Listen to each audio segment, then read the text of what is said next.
কলকাতা শহরের ১ কোটিপতি শেঠ চৌধুরীর একমাত্র মেয়ের বার্থডে পার্টির সুন্দর গল্প। ড্যাডি, আজকে তো আমার বার্থডে, বলো না আজকে আমাকে কি গিফট করবে প্রতি বছরের মতন?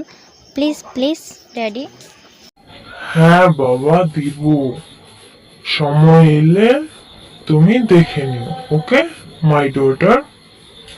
এই বলে শেঠ চৌধুরী চলে গেল এবং সে বারবার ভাবতে থাকে যে আমাকে আজকে কি গিফট করবে।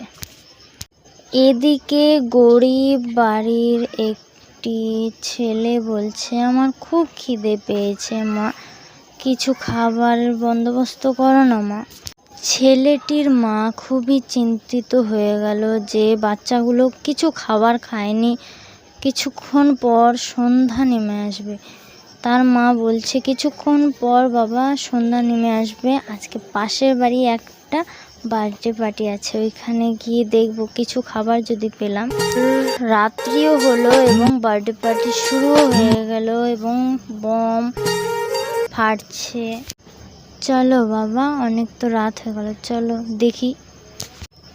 তারা তাড়াতাড়ি করে জঙ্গলের পথ ধরে বেরিয়ে গেল এবং তারা শেষে পৌঁছে গেল তাদের বাড়িতে। পৌঁছে যাওয়ার পর যা ভয়ানক কাণ্ড হলো।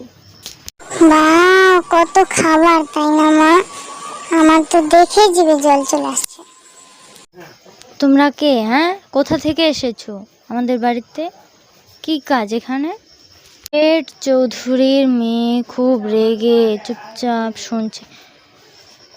বাচ্চাগুলো খুব খিদে পেয়েছিল তো তাই তোমার বার্থডে পার্টিতে একটু এলাম, যদি কিছু খাবার থাকে একটু দিলে খুব ভালো। শেঠ চৌধুরীর মেয়ে খুব রেগে গিয়ে তাদেরকে বাড়ি থেকে তাড়িয়ে দিল, বরঞ্চ খাবার তো দিলই না, তাদেরকে অপমান করে বাড়ি থেকে বের করে দিল।